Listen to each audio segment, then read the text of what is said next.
Bonsoir à tous et merci d'être au cœur de la nation avec nous ce soir pour parler donc toujours de la sensibilisation contre la maladie à coronavirus, surtout et beaucoup plus encore en cette période où les fêtes de fin d'année s'annoncent. Nous sommes le dernier week-end, le dernier vendredi avant le week-end des fêtes. Il est très important de rappeler aux uns aux autres de ne pas lâcher prise et pour discuter, pour faire comme un petit bilan de la présence du coronavirus au Togo depuis environ 10 mois.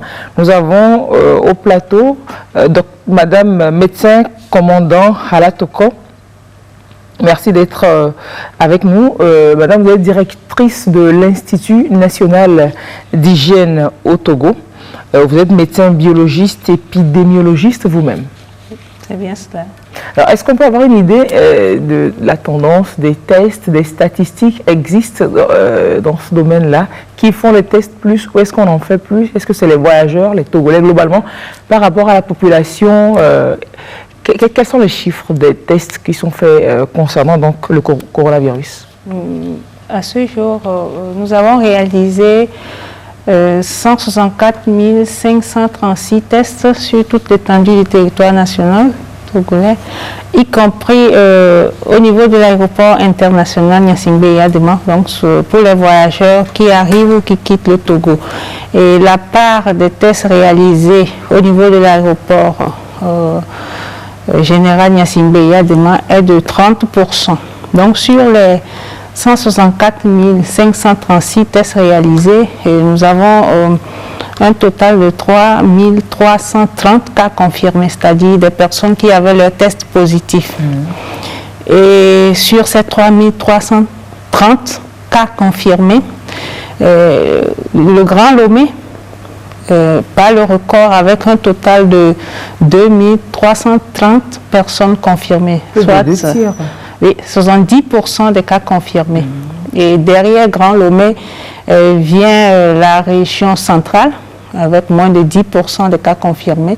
La région de la Kara également, moins de 10% de cas confirmés. Et le reste des 10% sont repartis entre les autres régions, notamment la région des plateaux et des savanes. Voilà en gros ce que nous pouvons dire pour ces 10 mois de riposte que le Togo a eu à mener contre Covid-19 depuis mars 2020. Alors pour les tests, c'est les gens qui viennent spontanément pour connaître leur statut parce qu'ils veulent voyager, entre autres, ou alors c'est des personnes qui ont d'autres maladies qui vont à l'hôpital et qu'on leur diagnostique ce virus-là? C'est essentiellement des gens qui ont eu des symptômes. Au départ, c'était ceux qui venaient de l'étranger, donc des voyageurs à l'arrivée. Et pendant 2 mois, c'était la tendance. Mais actuellement, c'est des gens qui ont été en contact avec les cas confirmés, et donc des contacts, ou des gens qui ont déjà des symptômes. Donc la tendance actuelle, c'est des gens qui spontanément ont des signes et qui vont en consultation au cours de laquelle on demande le test de Covid-19 et donc qui revient positif. Voilà, au départ c'était une maladie importée, mais actuellement c'est plutôt une transmission locale et communautaire, donc entre les Togolais qui se passe maintenant. C'est cela. Médecin commandant Halatoko Belei-Wambo, donc directrice de l'Institut national d'hygiène, merci de partager donc ce plateau avec nous ce soir. Nous avons également Monsieur Haïté Komlan, vous êtes directeur de l'hygiène et de l'assainissement de base au ministère de la Santé, de l'hygiène publique et de l'accès universel aux soins. On peut avoir l'espoir, on peut penser peut-être qu'avec la discipline qu'impose le coronavirus aujourd'hui, que nos habitudes puissent peut-être changer durablement et ce qui puisse nous permettre d'éviter aussi d'autres maladies. Bon, merci pour votre question. On peut dire oui et non.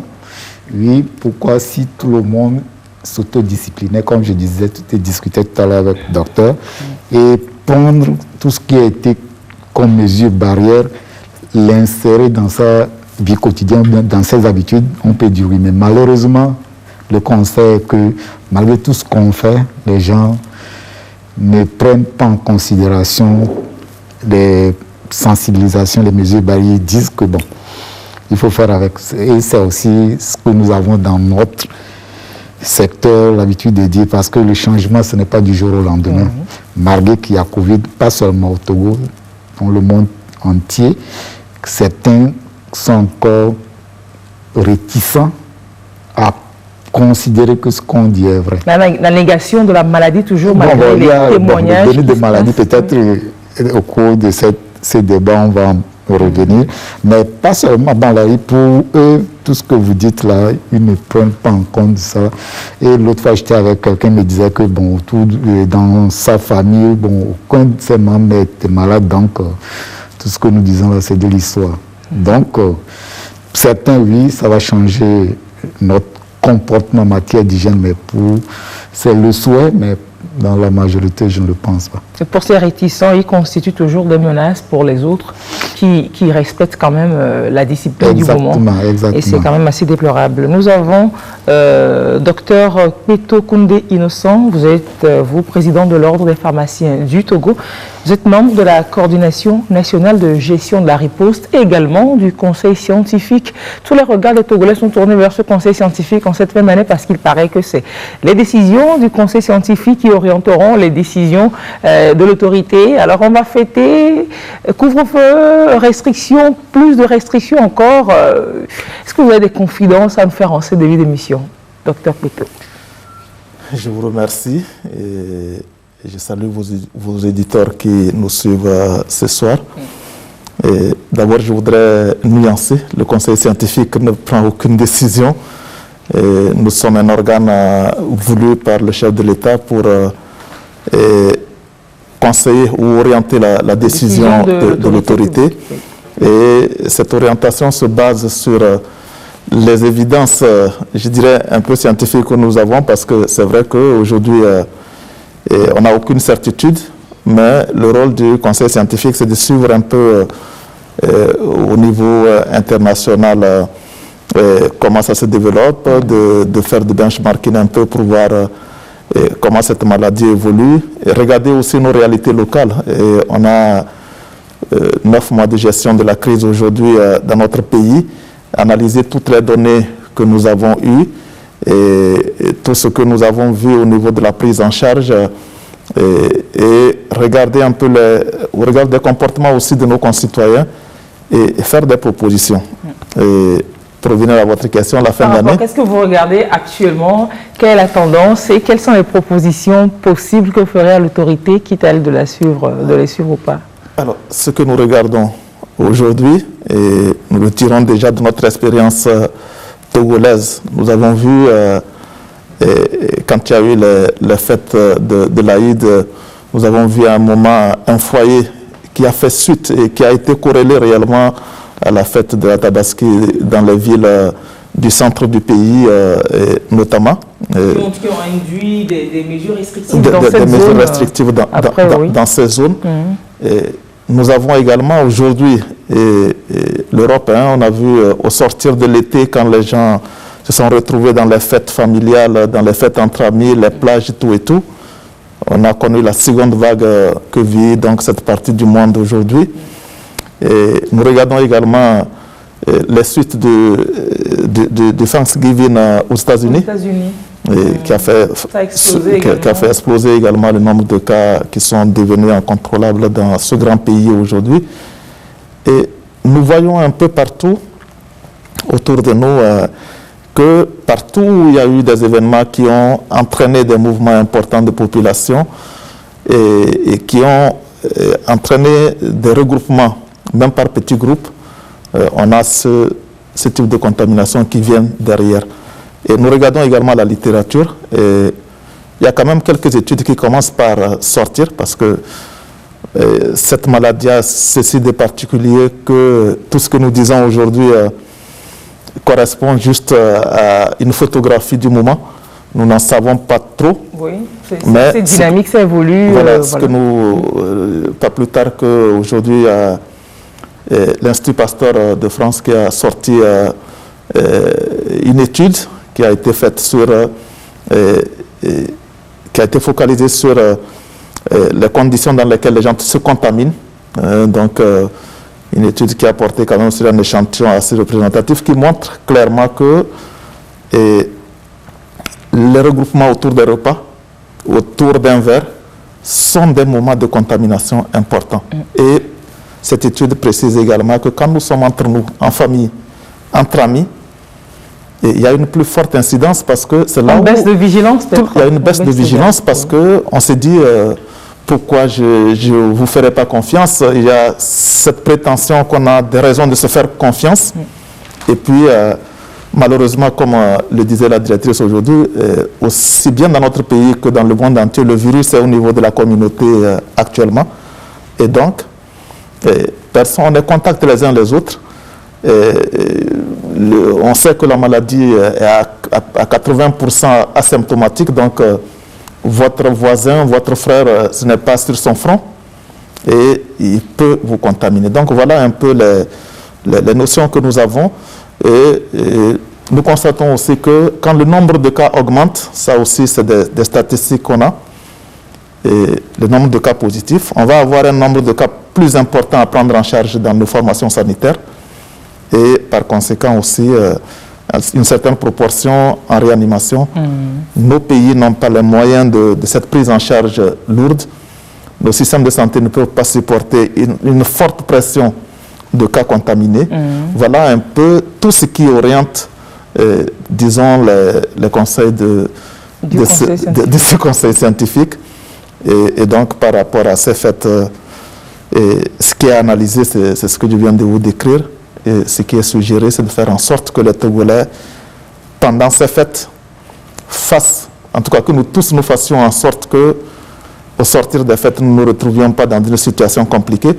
La gestion de la crise Covid également, c'est la gestion de nos économies, c'est une forte incidence sur nos économies. Oui, c'est clair. Et quand nous finissons une année aussi difficile, il faut souhaiter que nous ne plombions pas notre début d'année prochaine. Voilà un peu ce qui nous motive aujourd'hui. Et l'économie également, c'est quand même les activités qui se font et qui peuvent être ralenties par des mesures plus restrictives qui, si elles sont prises. Quel qu'en soit le cas, c'est le constat que le conseil scientifique il fait et qu'il soumet à l'autorité publique qui avisera, mais bon, à vous entendre, on comprend aisément qu'il y a beaucoup plus de chances que l'on s'oriente vers plus de restrictions pendant ces fêtes quand même. Quelques petites restrictions parce que nous disons que nos libertés d'aujourd'hui, ou ce que nous pouvons gagner aujourd'hui, ou ce que nous pouvons perdre, le peu que nous pouvons perdre aujourd'hui, nous fera gagner plus demain. Énormément demain. Économiquement, on sait que l'économie des loisirs, de tout ce qui se fait autour de la fin d'année peut souffrir. Mais ce serait plus grave si nous nous retrouvons en janvier avec un nombre de cas. Nous voyons déjà dans la sous-région des pays qui arrivent à la centaine de cas journaliers. Et ça veut dire que l'Afrique n'est pas autant épargnée que les uns les autres peuvent le penser. Donc, attention quoi. On en parlera encore dans le courant de cette émission. Juste le temps de demander quand même à Dr Ala Togo de nous faire peut-être une petite histoire, si on peut l'appeler comme ça, du Covid au Togo pour retracer un peu son évolution depuis son entrée dans notre pays en mars dernier à ce jour. Ça stagne, ça augmente, ça stagne, ça baisse. Oui. Malheureusement, c'est pas bien stabilisé. C'est vrai, tout a commencé en mars. Il y a de cela 10 mois, nous avons connu des premiers pics 4 semaines après. Et cela a été dû essentiellement à la confirmation des cas parmi les contacts du premier cas. Après cela, nous avons eu d'autres pics dus à des cas regroupés que nous appelons des clusters dans une communauté à Couvent. C'est dans la région centrale. Oui, dans la région centrale. C'est des cas importés, mais avec quelques contaminations autour de ces cas. Donc, ce qui a permis de boucler Couvent et de faire un dépistage de toute la population. Ensuite, nous sommes revenus à Lomé. Et avec une augmentation du nombre de cas dus à des clusters toujours observés dans certaines entreprises. Et ces clusters ont amené des petits groupes, des cas groupés, géographiquement et essentiellement géographiquement et dans le temps. Et donc ces clusters ont amené les autorités togolaises à fermer ces entreprises-là après ces clusters qui ont eu lieu en juin-juillet, nous avons eu également des cas groupés toujours à Sokodé, qui a entraîné le blocage complet de Sokodé. C'est ce dont le docteur Peto parlait tantôt après la fête. Oui, et justement après la fête de Tabaski. Et après les cas groupés de Sokodé, nous avons quelques cas groupés à Kara, dans le canton de Tchare, liés aux festivités toujours, parce que des compatriotes étaient revenus pour les fêtes traditionnelles. Je ne me rappelle plus de quelle fête il s'agissait. Qui avait quand même été interdite en amont, mais réduite à de strictes cérémonies par des personnes initiées. Oui, c'est bien cela. Et ces personnes-là venaient des pays limitrophes. Donc, il y a eu des cas là-bas aussi qui ont entraîné une augmentation du nombre de cas dans le pays. Et après, on est revenu encore à Lomé avec des cas groupés dans une entreprise également. Donc, du coup, vous voyez, nous avons des moments de haut et de bas. Et donc, nous n'avons pas encore une bonne maîtrise de cette gestion-là. Nos mesures que nous prenons au fur et à mesure nous permettent de limiter les dégâts. Et donc, pour nous, ce n'est pas encore l'occasion de baisser les bras. Et comme l'a dit précédemment le docteur Peto, nous constatons que ces flambées de cas sont toujours autour des moments de regroupement tels que les fêtes, les retrouvailles, des cérémonies religieuses. Donc, même contexte qui va se développer très rapidement après les fêtes. Donc, c'est le lieu pour nous de redoubler de vigilance et d'accepter de faire un peu plus de sacrifices pour cette fête qui arrive, pour qu'on n'ait pas des cas qui apparaissent au tout début de l'année 2021 du fait de nos négligences de 2020. C'est cela. Alors, la population lambda, les gens ne comprennent pas le lien qu'on peut faire entre interdire aux personnes de sortir le soir et briser la chaîne de propagation du coronavirus. En fait, certains, pour répondre, certains, ils se posent la question, est-ce que le coronavirus est la nuit? Le soir. Ouais. Non. En fait, si on a ciblé le soir, c'est qu'on a constaté que les moments de relâchement, c'est surtout après le travail, où tous les chats sont gris et on enlève facilement les masques pour pouvoir se retrouver entre amis et prendre un pot. Voilà pourquoi on a ciblé le soir. C'est parce que c'est le soir qu'on prend plus de risques, c'est le soir qu'on prend un peu d'alcool et c'est le soir qu'il y a plus de relâchement, plus de retrouvailles. Monsieur Haïté, peut-être vous avez plus d'éléments pour compléter s'il y a besoin, c'est complètement ça. Elle a dit peut-être le soir, maintenant, elle a dit tous les chats sont gris. Il y a plus de regards sur vous et vous vous permettez de faire de n'importe quoi. Le docteur a dit peut-être on se retrouve autour d'une table, on ne respecte pas la mesure de distanciation sociale, on prend peut-être un ou deux verres et ainsi de suite, et puis on commence à s'enjailler, et puis c'est ça, et c'est la nuit, personne ne te voit, quoi. Alors que dans la journée, peut-être, te méfies de se faire observer par les gars parce que les mesures ont été édictées, donc on prend plus de précautions au cours de la journée que le soir, quoi. C'est ça. C'est complètement cela. Et donc, si on comprend cela, on n'interdira pas ou alors on n'aura pas un regard trop strict non plus sur les regroupements à la maison. On peut faire la fête à la maison, on peut organiser sa surprise partie à la maison, c'est pas dans le bar, c'est pas dehors. Docteur Peto. Alors, par rapport au couvre-feu, déjà...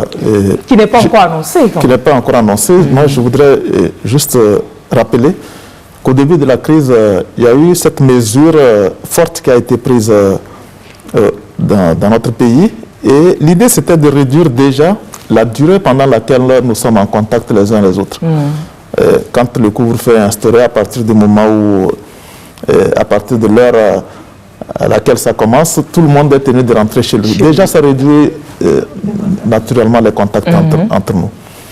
Alors pour la première expérience, on a eu de très bons résultats. On a eu de très bons résultats parce que les gens, des fois, se disent, parce que quand on est après 9 mois, les gens regardent, oui, je n'ai pas vu quelqu'un autour de moi, je n'ai pas vu beaucoup de cas. Et on se trompe en disant, oui, c'est parce que l'Afrique est préservée. C'est vrai, nous avons une population jeune qui fait qu'il n'y a pas beaucoup de morts de Covid. Peut-être qu'il y en a beaucoup qui circulent qu'on n'arrive pas à rattraper. Mais il faut dire que c'est les mesures fortes que nous avons prises parce que, comme disait quelqu'un au début, quand nous ne savons pas courir, il faut qu'on sache se cacher. Je pense que nous avons su nous cacher contre ce virus-là. C'est ce qui nous a permis d'avoir la situation que nous avons aujourd'hui. Vous avez vu, la directrice a rappelé tout l'historique et la rigueur avec laquelle ces foyers ont été gérés pour circonscrire. Si vous vous rappelez le déploiement par hélicoptère pour aller gérer Kouvon, le déploiement par hélicoptère pour aller gérer Tcharpanga, ce sont des réactions fortes du gouvernement et qui nous ont permis d'avoir cette situation. Le couvre-feu a fait bien partie de ce qui nous a permis de maîtriser cette situation. Et pour revenir à votre question sur la fête en famille, en réalité, ce que nous disons, c'est que, vous voyez, tout ce qu'on a cité, tout ce qui a été pris comme mesure, ça nous a amené à faire quand même beaucoup de sacrifices. Les Togolais, nous pouvons, c'est vrai que nous déplorons beaucoup de relâchement, tout et tout, mais nous pouvons dire que au début de cette crise, quand même, il y a une certaine discipline des Togolais. Il y a eu beaucoup de sacrifices consentis. Et nous ne pouvons pas, aujourd'hui, nous connaissons un peu plus la maladie, nous savons un peu plus les conditions dans lesquelles ça se transmet. Ce à quoi nous appelons les gens, c'est une responsabilité individuelle. C'est une prise de conscience que quand nous sommes ensemble, le virus circule entre nous. Et il est possible que le virus circule entre nous. Et donc, que chacun prenne un minimum de mesures. On ne pourra pas interdire aux gens de se retrouver en famille, et entre amis, mais il faut avoir cette conscience que dans ces conditions, il est plus facile de se contaminer. Et autour de ça, faites que chacun prenne ce minimum de mesures, puisque le virus circule, faire attention. On enlève son masque juste pour manger, on le remet. Ou alors on enlève peut-être le masque juste pour faire un selfie avec un frère qui vient de quelque part. Voilà, juste quoi, 5 secondes, oui, mais même pas une minute, mais c'est ce geste-là, justement, ce selfie avec quelqu'un qui vient d'ailleurs, où on a le grand sourire, après avoir pris un verre là où on peut prendre le maximum de virus. Donc vraiment attention et faisons... Et puis je pense qu'il faut qu'on en parle entre nous. Et pendant ces fêtes-là, vous invitez des amis. Je pense que le sujet d'accueil peut être de parler de Covid. La gestion de Covid, la responsabilité de chacun. C'est important pour que quand moi je vais remettre mon masque après avoir bu un verre, que les gens ne me regardent pas bizarrement, ne vous chahutent pas, que tout le monde ait cette responsabilité-là. Donc c'est ce à quoi, en tout cas, les conseils en plus que nous donnons à nos populations, et s'il y a d'autres mesures qui seront prises pour restreindre un tout petit peu ce type de fête, ce sera fait, mais c'est surtout que chacun, en tout cas, s'engage. C'est cela. Voilà. Qu'on comprenne que le salut collectif dépend de l'engagement, de la responsabilité individuelle. Qu'on ne se dise pas toujours que c'est... On a comme l'impression que le coronavirus du Togo est différent de celui de ses pays voisins, parce que dans les autres pays, on n'en fait pas autant et qu'on n'apprend pas qu'il y a autant de morts, etc. Vous, je reste avec vous qui êtes scientifique, du conseil scientifique, c'est entre autres opinions qui sortent dans la rue, que dans les pays voisins, on n'oblige pas les gens à mettre le masque, il n'y a pas de restrictions, mais on n'a pas comme l'impression que là-bas ça explose. Peut-être n'avons-nous pas la vraie information. Oui, vous faites bien de dire membre du conseil scientifique ou scientifique. Voilà, il y a sûrement plus scientifique que nous, mais nous avons été choisis pour faire ce travail-là. Et comme je l'ai dit, ça se fait au regard des évidences scientifiques que nous avons. C'est vrai, nous avons la chance d'avoir un pays à taille plus gérable. Et ça, et aussi cette forte volonté du gouvernement. Parce que vous savez, ce qui est important, c'est l'engagement aussi de l'autorité dans la gestion, le niveau auquel l'autorité a pris cette crise-là. Et dans notre pays, nous pouvons saluer en tout cas la volonté de nos autorités de protéger réellement le pays contre ce virus-là. Les gens pensent peut-être que nous en avons trop fait, qu'on n'en fait pas autant dans les pays voisins. Vous savez, à un moment donné aussi, nous-mêmes, nous nous remettons en cause, nous nous posons des questions sur notre manière de faire. Et il y a eu des moments de doute, effectivement, par rapport à comment nous voyons les comportements dans les pays limitrophes, tout et tout. Et nous avions commencé par nous dire que quelque chose se passe. Mais aujourd'hui, nous avons les retours. Et tout à l'heure, si la directrice était allée dans plus de détails, elle vous dirait que la tendance que nous avons aujourd'hui, alors qu'au début, on avait vu beaucoup d'importations de coronavirus, après c'est devenu communautaire. Mais quand elle vous sort ces statistiques des derniers 30 jours ou 2 mois, vous allez voir qu'il y a beaucoup d'importations qui reviennent, et essentiellement de nos pays africains avec lesquels nous avons repris les vols. Et donc, nous qui suivions ce qui se passait dans ces pays-là, on s'est dit, ah voilà. On était plutôt dans la droite. Effectivement, quelque chose qui se passe dans ces pays. Et je vous ai dit tout à l'heure, les flambées qui reviennent dans des pays comme le Burkina, là, enfin, c'est un pays sahélien où on compte le nombre de cas par centaines aujourd'hui. Vous imaginez, nous sommes, je pense que le maximum que nous avons fait par jour, et ça nous a paniqué, c'est une cinquantaine, je ne sais pas combien. Le jour-là, on a tous flippé, parce que si nous arrivons à plus de 100 cas par jour dans notre pays, nous connaissons les proportions qui vont en réanimation ou en prise en charge lourde. Et je pense que c'est compliqué. Donc, on va pas, c'est vrai, on n'est pas là pour se comparer. On regarde quand même, ne perdez pas de vue, nous regardons tous les jours ce qui se passe ailleurs, qu'est-ce que nous pouvons améliorer chez nous. Et c'est ainsi que nous évoluons. Directrice, Madame la directrice de l'Institut d'hygiène. Oui, je me range sur ces opinions. On a l'impression que le Togo en fait trop. Est-ce une réalité? On ne peut pas le dire aujourd'hui. Parce que pour ce qui concerne le respect des mesures barrières, il paraîtrait que le Togo en fait trop. Mais moi, je n'ai pas personnellement cette impression, parce que en regardant dans la population générale, de façon grossière comme ça, la proportion de personnes qui portent correctement son masque, je ne pense pas que ça dépasse 30%. Et pourtant, pour que le port des masques chirurgicaux ait un effet de limitation de la propagation, c'est que tout le monde porte correctement son masque. Pour que chacun garde ses sécrétions et qu'il n'y ait pas les postillons dans l'air confiné qui contaminent. Et on se dit qu'il y a des choses à améliorer. Nous allons rester dans la droite ligne, droit dans nos bottes, pour qu'on n'ait pas de flambée de cas. Parce que nous l'observons dans nos pays voisins, nous n'avons pas suffisamment de moyens pour gérer beaucoup de cas à la fois. Peut-être que les pays voisins dont il est question ont déjà une population importante qui est déjà fait Covid, et donc bon, il y aurait moins de dégâts au cas où il y aurait une flambée. Quel qu'en soit le cas, on s'occupe de soi-même, et on apprécie ses propres réalités et on prend les meilleures décisions pour préserver en fonction des moyens que l'on a.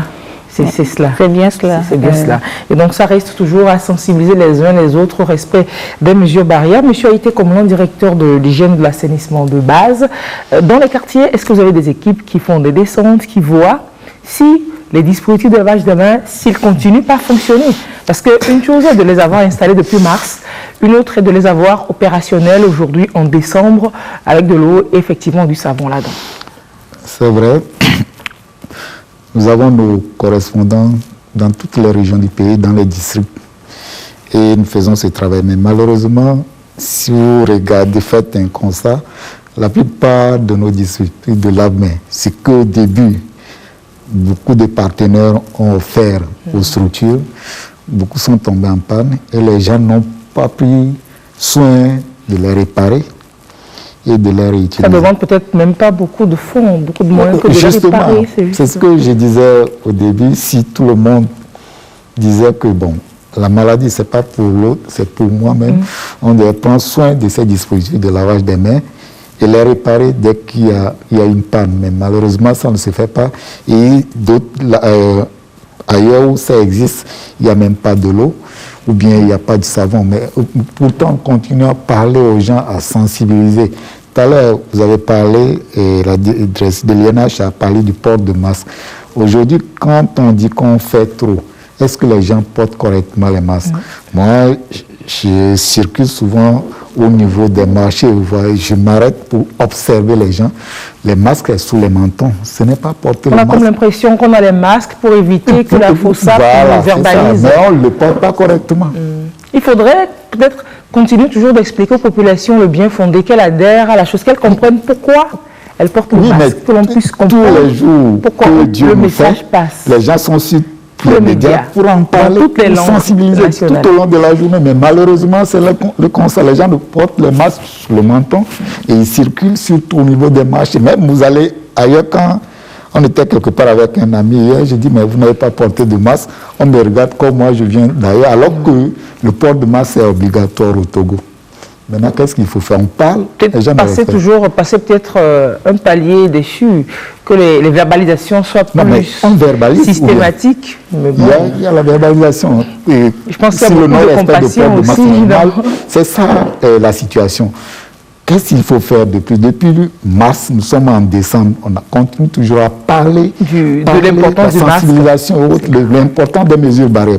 Port de masque, même si on n'a pas les dispositifs de lave, mais si on porte les masques, on réduit le risque de transmission ou bien de propagation de la maladie. Au moins ça, à chaque fois, moi je l'insiste là-dessus, mais malheureusement... C'est la disposition basique à prendre au niveau de tout le monde. Les gens ne respectent pas. Et quand on dit que peut-être on fait de trop, c'est vrai, les gens vont dire dans d'autres pays, ce n'est pas le cas, mais est-ce qu'on va comparer les autres pays pour subir les effets néfastes de la maladie? Je ne le pense pas. Donc, on continue toujours à parler. Nous sommes ici sur le plateau ce soir pour encore rappeler aux gens que les mesures barrières sont très, très importantes pour réduire le risque de propagation de la maladie. Et vous avez parlé au niveau des familles. Bon, c'est vrai, en famille, on se dit, on a cette confiance entre nous. Mais qu'est-ce qui prouve que quelqu'un n'est pas porteur de ce virus-là? Donc, il faut toujours faire extrêmement attention. C'est clair. C'est clair, oui. Et rappelant le respect des mesures barrières, surtout le port de masque, par ces temps de fête qui s'annoncent, j'observe en tant que femme un phénomène, les tresses que nous faisons comme femmes. Dans les salons, où il y a un attroupement de femmes qui vous font les tresses, aucune d'entre elles ne porte de masque. Oui. Y compris celle-là qui est tressée. C'est déplorable. Si on continue comme ça, le 3 au 10 janvier, on va se retrouver tous au centre d'isolement. Peut-être que c'est des points, hein. Est-ce que ce n'est pas des points particuliers, des endroits particuliers qu'il faut répertorier et vers lesquels plus envoyer la fausse-sape pas pour réprimer, forcément pour rappeler. Parce que c'est compliqué quand on est en sensibilisation sur le terrain, d'aller dans les ateliers, comme ça, dans les salons, on vous dit qu'on est essoufflé. On a toujours une raison pour ne pas porter le masque. Et vous avez bien fait de relever cet aspect-là. Le conseil scientifique l'a bien entendu? Non, on l'entend. Et nous observons aussi ce phénomène. D'ailleurs, quand les gens disent on en fait trop, je rappelle que dans l'ensemble de nos pays africains aujourd'hui, et des pays du monde, le port du cache-nez est obligatoire partout. C'est le niveau d'application, c'est la rigueur avec laquelle c'est surveillé. Et les gens doivent quand même comprendre que tout ceci n'est pas décrété contre quelqu'un.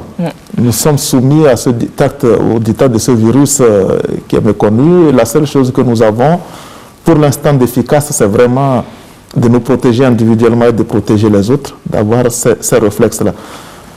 Vous avez évoqué également les dispositifs de lavage à main qui ne marchent pas, qui sont pas entretenus. Des fois, ça marche, mais c'est tellement tellement, comment ça se dit, c'est en tellement piteux état qu'on a peur de s'approcher, mais ça marche, mais l'hygiène n'y est pas, c'est sale, on se dit qu'on choperait plutôt une maladie par là. Il faut qu'on continue parce que, bon, nous, en pharmacie, par exemple, on continue par sensibiliser les uns les autres, de maintenir ce dispositif-là, qui est un élément de sensibilisation, d'une part, et aussi que ce lavage des mains, jusqu'à présent, aussi nous sauve beaucoup, parce que ce que nous transportons d'un lieu de travail vers nos maisons, ou vers un centre de prise, un hôpital ou une pharmacie, c'est très important. Et puis, quand les gens ils se lavent les mains, on se rend compte qu'effectivement nos mains sont sales. Je pense que ça a été... Ça a l'apparence propre, il suffit de se laver les mains pour voir il faut le faire. Et puis, ce que la directrice évoquait, c'est important. C'est un point parmi tant d'autres points sur lesquels nous devons faire attention. C'est pour ça que je parlais aussi de cette responsabilité individuelle. Et elle incombe surtout, elle incombe encore plus à certains responsables aujourd'hui, nos tenanciers de bar, parce que qui est couvre-feu ou pas, bon, ces bars-là tournent à un certain moment. Quelle est la responsabilité de ces tenanciers qui vont rappeler à leur serveur de porter le cache-nez? Parce que dans ce salon de coiffure, il y a une patronne qui est là. Est-ce qu'elle a pris conscience de l'importance de port du cache-nez? Est-ce qu'elle porte déjà elle-même le masque pour donner l'exemple à ses apprentis? Est-ce qu'elle sensibilise ses clients qui viennent? Parce que tous ceux qui reçoivent du monde, leur rôle aujourd'hui, c'est d'assurer cette sensibilisation et de montrer l'exemple. Et c'est ce à quoi nous appelons l'ensemble de nos concitoyens, et surtout ceux qui ont la responsabilité de tenir un établissement qui accueille du monde. Et il faudrait que cette transformation-là vienne à ce niveau. C'est cela. Qu'on n'oublie pas, donc, quand on va se coiffer, se tresser, d'avoir son masque.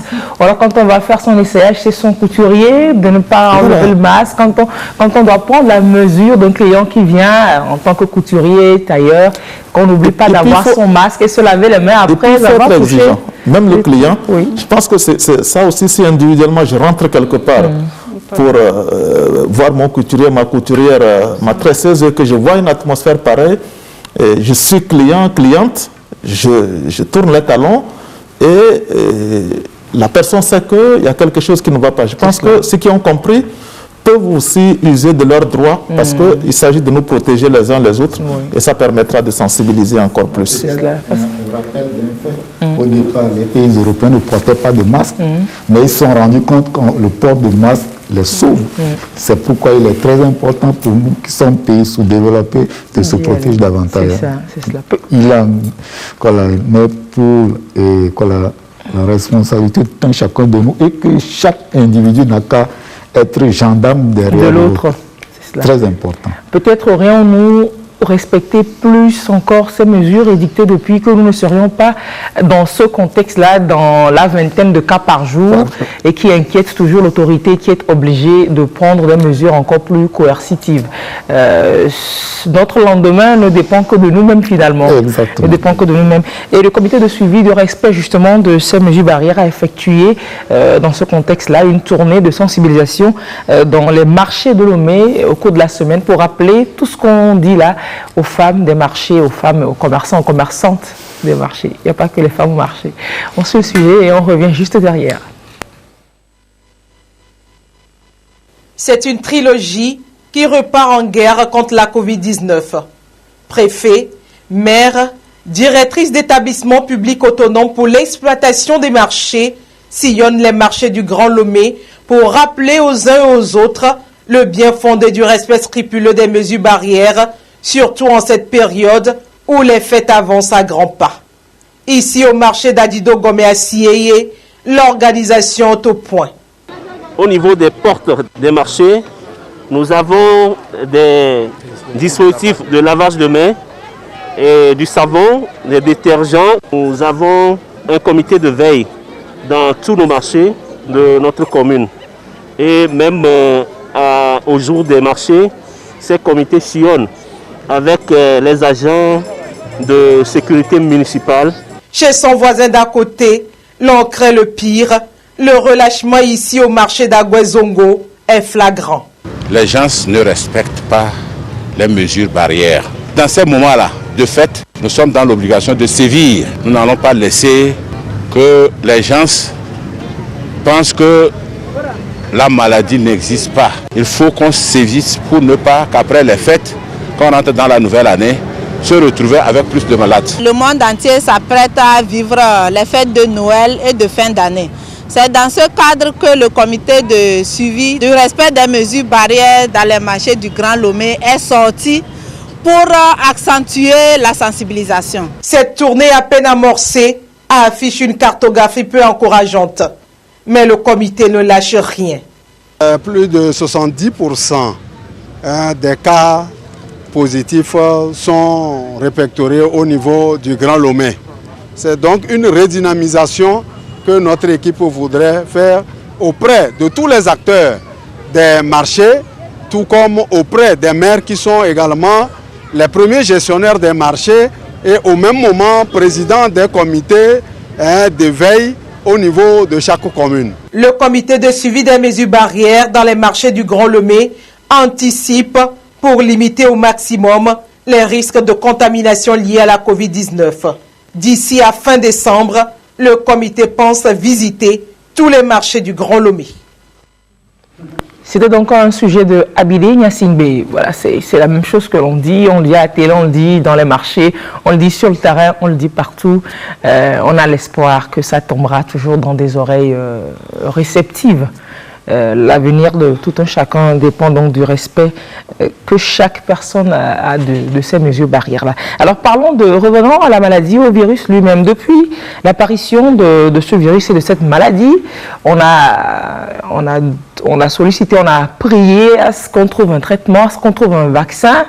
Ces choses faites depuis l'apparition du vaccin, des différents vaccins, apparaissent aussi des réticences à l'utilisation de ces vaccins-là, des histoires qui se créent, qui se racontent. Le pharmacien, il est sur le plateau, on va lui demander qu'est-ce que lui, il pense de cette disponibilité finalement du vaccin mondialement et de ces polémiques qui l'accompagnent. Est-ce que c'est la durée, compris les recherches, ou alors est-ce que c'est les découvreurs du vaccin qui posent problème? Qu'est-ce qu'il y a?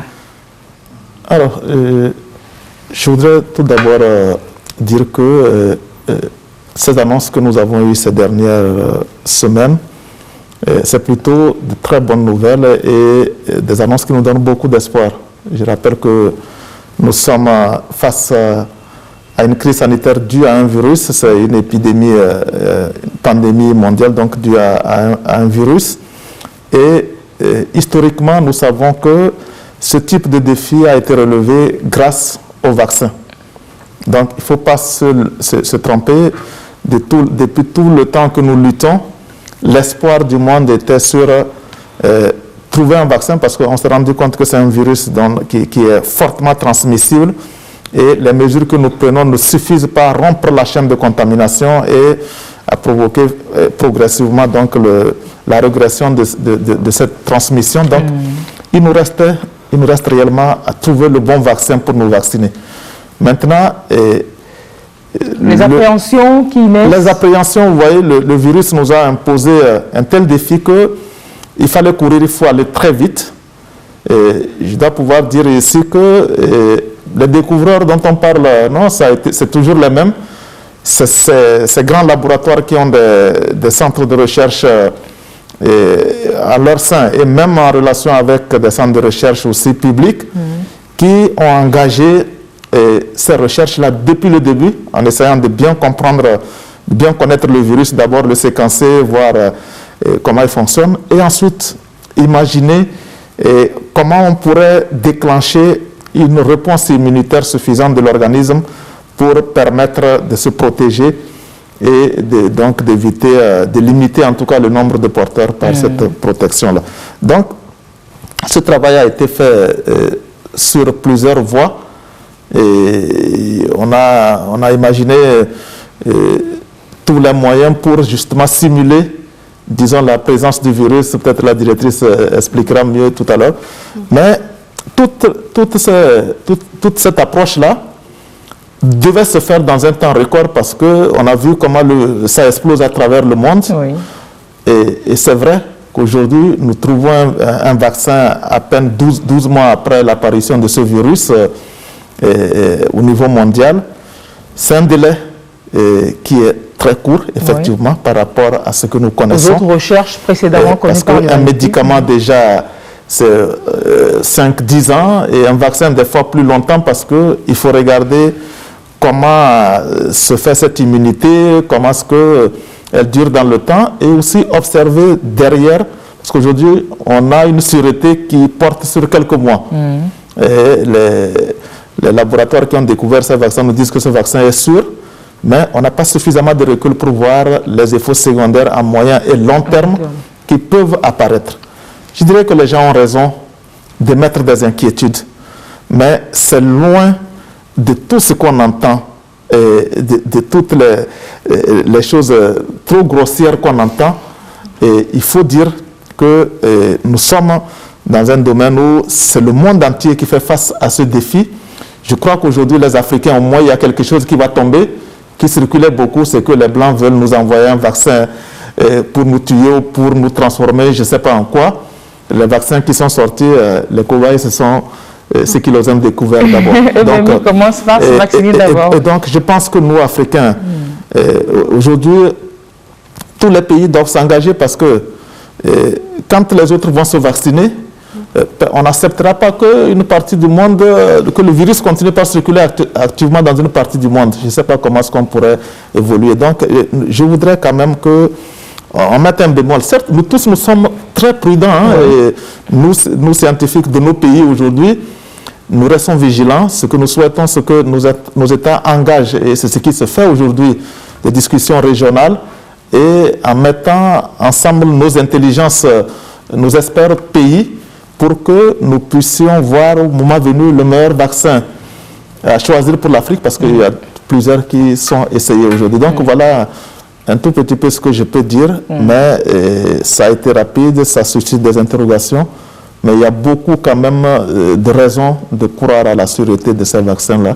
et leur efficacité, elle est démontrée. C'est vrai que nous attendons des articles scientifiques très détaillés aujourd'hui qui commencent par sortir déjà sur le sujet. Voilà. Madame Alatoko Belei, vous qui êtes épidémiologiste, biologiste, vous comprenez un peu la peur du commun des mortels? Oui, je comprends. Cette peur, elle est fondée, vu déjà la peur que le virus lui-même suscite. Et étant donné que c'est une situation inédite, il fallait aussi des solutions inédites.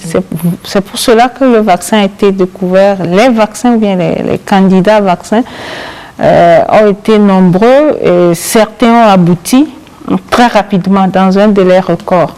Et nous, en tant qu'Africains aujourd'hui, n'ayant pas trop contribué à cette recherche-là, on ne peut que s'en réjouir pour que tout aille au mieux pour tout le monde.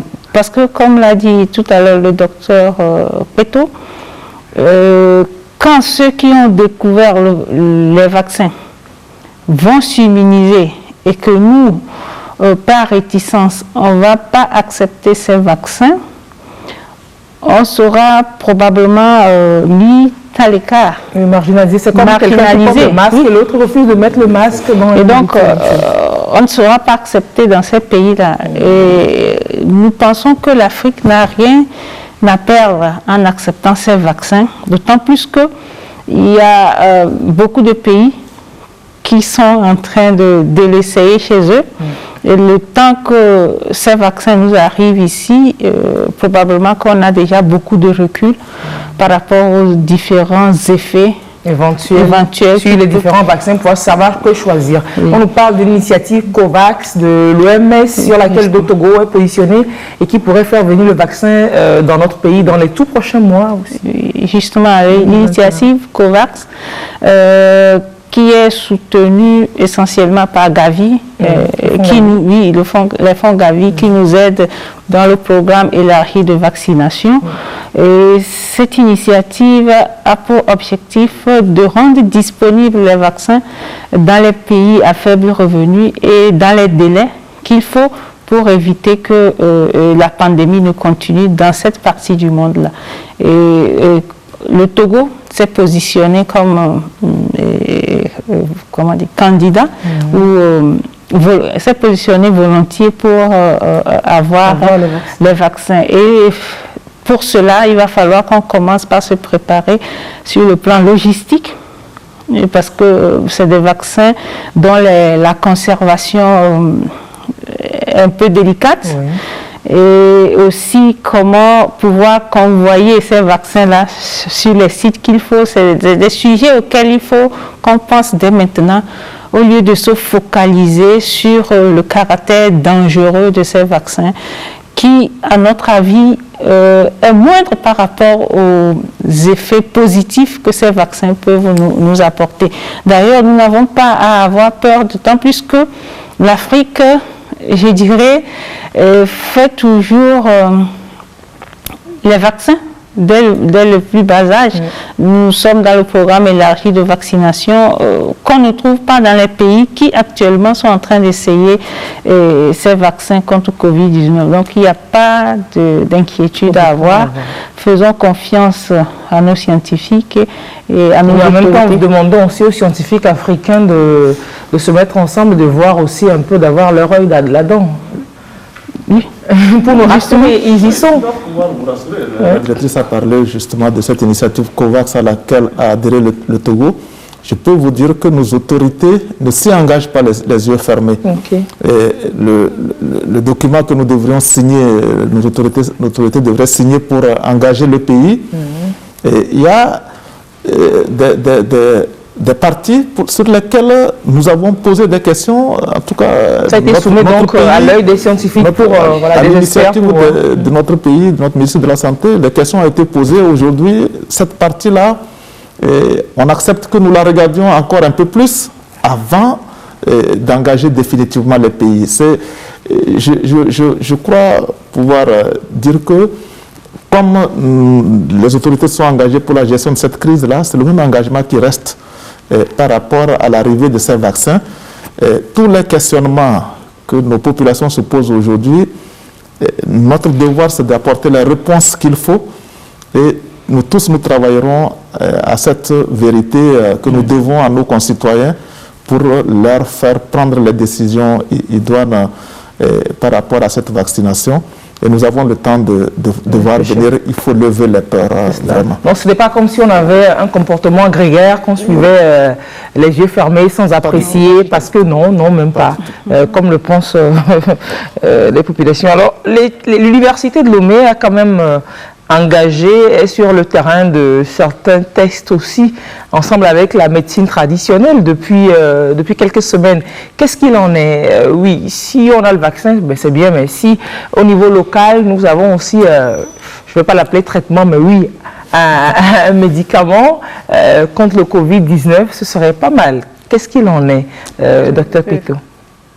Ou alors, Madame Halatoko, je ne sais pas, vous au niveau du médicament, rapidement, pour dire que tout ce qu'on a eu comme initiative au niveau du médicament, on n'a pas vraiment les résultats escomptés, au niveau mondial d'ailleurs. Oui. Et au niveau du Togo, oui, il y a eu cette initiative volontariste de faire quelque chose avec nos tradithérapeutes. Et ce qui est intéressant dans cette démarche, c'est d'avoir réussi à amener à la lumière certains de nos tradithérapeutes qui ont voulu se soumettre à la rigueur scientifique pour sélectionner des produits qui, au regard des résultats de recherche qui ont été faits à l'université, on sait que ces plantes peuvent améliorer éventuellement l'immunité, apporter ça ou ça. Mais voilà, les essais qui ont été engagés, on va voir. Je pense que c'était une question de volonté déjà des patients à accepter ce traitement-là. Et je pense que, bon, très rapidement, on va évaluer cela pour voir ce que ça a donné. Mais le plus important, que les gens ne fassent pas, on n'a pas de médicaments qui soignent la Covid aujourd'hui. Et il faut que nous puissions continuer à observer correctement nos mesures barrières. C'est cela. Madame Dr Halatoko. C'est toujours pour enchérir ce qu'il vient de dire. Ce qui est déjà bien dedans, c'est le Togo a voulu cette rigueur scientifique-là pour pouvoir se prononcer sur l'efficacité d'un phytomédicament. Mais c'est trop tôt. On n'a pas eu suffisamment de recul pour pouvoir se prononcer sur l'efficacité de ce médicament. Et c'est ce qui est bien d'ailleurs parce que ça nous a permis de ne pas vite relâcher dans notre rigueur en pensant que ce phytomédicament pouvait résoudre tous nos problèmes. Étant donné que ce n'est pas un truc préventif, c'est curatif, il fallait aussi vérifier son efficacité avant de s'y prononcer. Donc c'était une attitude très prudente et à saluer des autorités togolaises. Il fallait contrôler l'efficacité d'abord. Quel qu'en soit le cas, les recherches vont continuer, les recherches ne s'arrêtent jamais.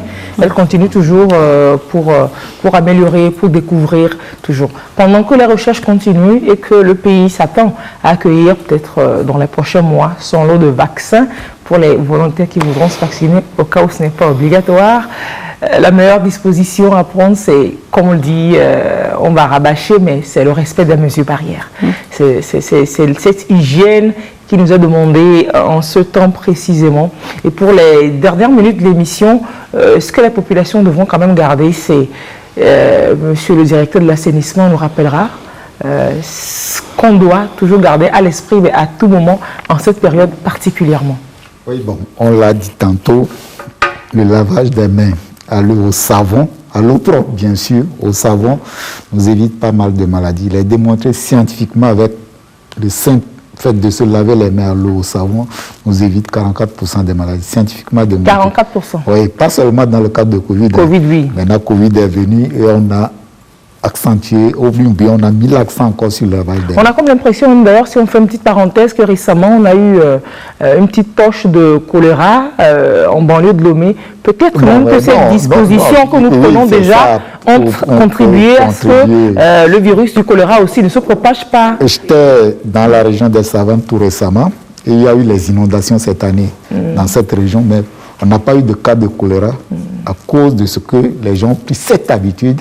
Et les autorités me disaient l'autre fois que ceux qui sont plus au niveau des villages, parce qu'on avait implémenté un programme assainissement total piloté par les communautés, les gens sont habitués à se laver les mains et ça a permis à éviter quoi, cette épidémie de choléra. Et donc si tout le monde prenait soin sur lui, de se laver correctement les mains, je pense qu'on évite pas mal de maladies. Maintenant, pour le port de masque, on l'a dit, on le répète encore, ça nous évite, ça nous protège, et ça protège aussi nos voisins parmi lesquels nous nous trouvons. Parce que si chacun se met à porter correctement les mains, pas mettre les masques sur le menton, porter correctement les mains, on réduit le risque de propagation de la maladie.